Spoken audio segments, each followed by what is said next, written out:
Next part is accessory ducts. The accessory ducts includes reed testes, vasa efferentia, epididymis, vas deferens, ejaculatory duct, and urethra.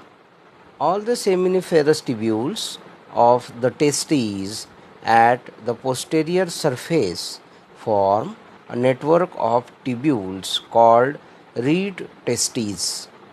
accessory duct जे आहेत त्या डक्ट्समध्ये read testes, व्हासा इफ्रन्शिया, एपिडिडायमिस, vas डेफरन्स, ejaculatory duct आणि urethra अशा प्रकारच्या नलिकांचा भाग जो आहे तो आपल्याला दिसून येतो. 12 to 20 fine tubules arising from reed testes are vasa efferentia. Read टेस्टीसपासून 12 ते 20 बारीक केशांसारख्या नलिकांची निर्मिती जी झालेली असेल त्यांना व्हासा इफ्रन्शिया असं म्हटलं जातं. They carry the sperms from the testes and opens into the epididymis. Sperms म्हणजे शुक्राणू जे आहेत त्यांचं वहन टेस्टीज म्हणजे अंडाशयांपासून एपिडिडायमिस पर्यंत करण्याचं कार्य जे आहे ते आपल्याला होताना दिसून येतं. It is a long and highly coiled tube which is differentiated into and upper caput, middle corpus and lower cauda epididymis. Epididymis जो आहे हा आपल्याला 3 भागांमध्ये विभागला गेलेला दिसून येतो. वरचा भाग हा कॉप्यूट म्हणून ओळखला जाणार, मिडल म्हणजे मध्यभागी जो भाग असेल एपिडिडायमिसचा तो कॉर्पस आणि खालच्या बाजूला कॉडा एपिडिडायमिस हा भाग आपल्याला दिसतो.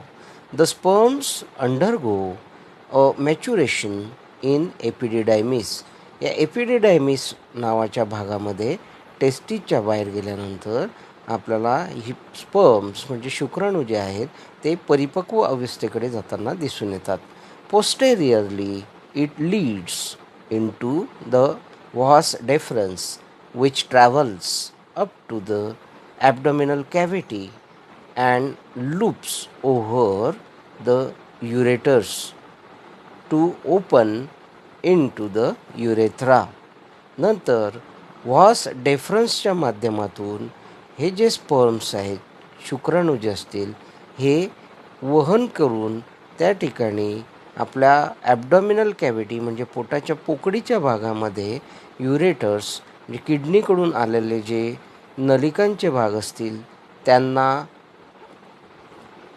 वेटोळं घालून किंवा क्रॉस करून आपल्याला युरेथ्रामध्ये ओपन होताना दिसून येतात. Before doing so it joins the duct of seminal व्हेसिकल.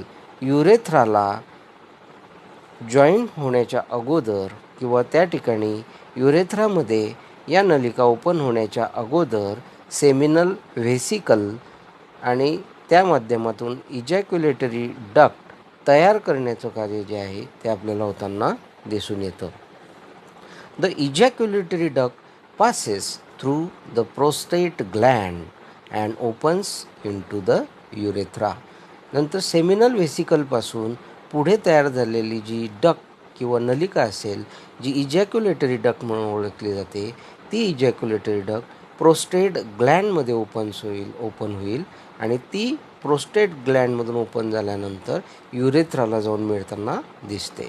The urethra provide a common passage for the urine and semen.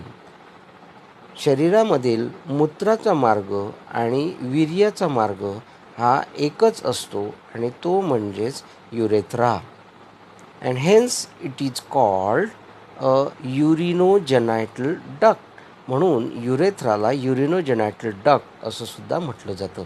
In males the urethra is long and extends through the penis.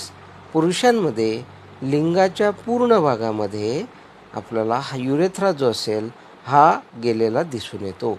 It opens to the outside by an opening called the urethral meatus or urethral orifice.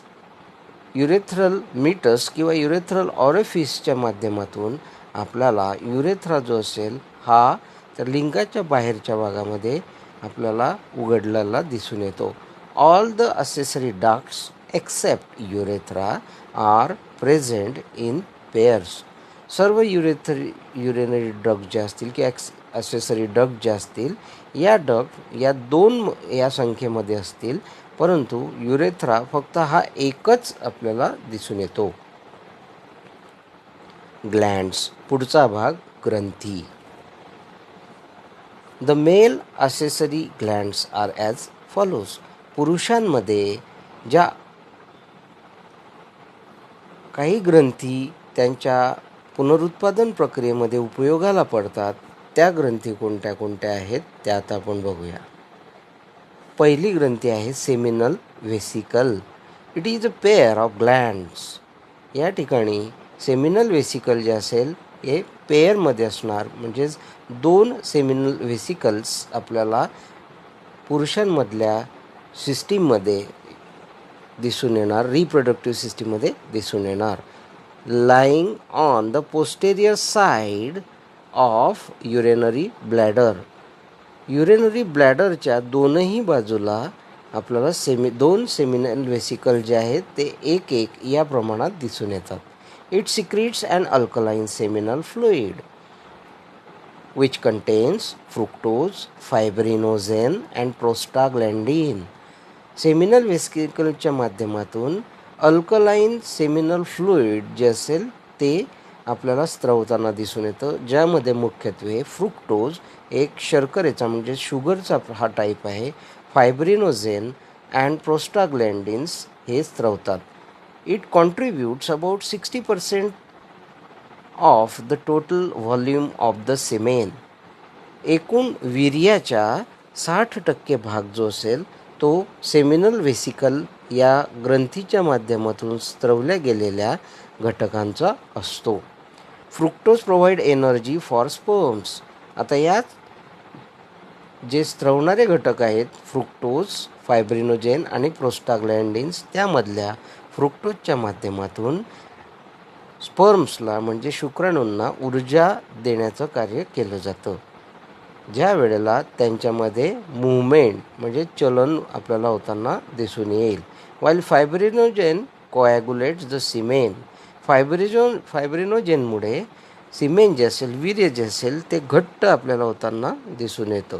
Into a बोलस. एका विशिष्ट पद्धतीच्या गोलाकार अशा प्रकारच्या बोलसमध्ये म्हणजेच गोलाकार स्ट्रक्चरमध्ये त्याचं रूपांतर होताना दिसून येतं. For quick propulsion in the vagina. The prostaglandins stimulates reverse peristalsis in vagina and uterus, ending faster movement of sperms towards the egg in the female body. प्रोस्टाग्लँडिन याच्या माध्यमातून रिव्हर्स पेरिस्टाल्सिस जे असेल व्हजायनामध्ये ते आपल्याला घडून येताना दिसून येईल, जेणेकरून जो शुक्राणू असेल हा स्त्री बीजाकडे आपल्याला स्त्रीच्या शरीरामध्ये जाताना दिसून येणार. पुढची ग्रंथी आहे prostate Gland. It is a large and single Gland made up of 20 to 30 lobes and it located underneath the urinary bladder. Urinary ब्लॅडरच्या खालच्या बाजूला 20 ते 30 अशा प्रकारच्या लोब्सने म्हणजेच कप्प्यांच्या माध्यमातून ही ग्रंथी तयार झालेली दिसून येते. It surrounds the urethra and release a milky white and slightly acidic prostatic fluid into the urethra. विशिष्ट पद्धतीचं दुधाळ अशा प्रकारचा एक ॲसिडिक पदार्थ जो असेल तो वीर्यामध्ये टाकण्याचं कार्य या प्रोस्टेट ग्लँडच्या माध्यमातून आपल्याला होताना दिसून येतो. It forms about 30% of volume of semen. आता जवळपास 30% भाग वीर्याचा या प्रोस्टेट ग्लँडपासून सिक्रीट झालेल्या प्रोस्टेटिक फ्लुईड किंवा प्रोस्टेटिक फ्लुईडच्या माध्यमातून आपल्याला 30% भाग हा वीर्याचा तयार झालेला दिसून येतो. It contains citric acid phosphatase and various other enzyme. यांच्यामध्ये सायट्रिक ॲसिड फॉस्फेटेज आणि काही एन्झाईम्स म्हणजे विकरं जी आहेत ती विकरं आपल्याला स्त्रवताना सिक्रीट होताना दिसून येतात. The acid phosphatase protects the sperms from the acidic environment of वजायना. Acid phosphatase नावाचा जो घटक असेल हा शुक्राणूंना स्त्रीच्या योनी मार्गामध्ये असलेल्या ॲसिडिक एन्व्हायरमेंटपासून बचावासाठी कार्य करतो. आता यामध्ये एक ॲक्टिव्हिटी दिलेली आहे, find the symptoms of prostate cancer. आता शरीरामध्ये जर आपण बघितलं तर काही पुरुषांमध्ये प्रोस्टेट कॅन्सर किंवा कर्करोग जो असेल या प्रोस्टेट ग्रंथीचा तो आपल्याला दिसून येतो. तर त्या ठिकाणी कशा पद्धतीचे लक्षणं जे आहेत ते त्यामध्ये असतात याचा अभ्यास आपण करावयाचा आहे. नंतर always remember prostate cancer is a cancer of prostate gland. Men who are over 50 years of age and have a daily high consumption of fat have an increased risk of prostate cancer. हे तुम्हाला लक्षात ठेवायचं आहे. 50 वयोगटातील वरची जी पुरुष मंडळी असेल त्यांच्यामध्ये फॅट म्हणजे स्निग्ध पदार्थ हे जास्त प्रमाणामध्ये आहारामध्ये घेतले जात असतील त्यांच्यामध्ये प्रोस्टेट कॅन्सर होण्याची शक्यता ही जास्त प्रमाणामध्ये असते.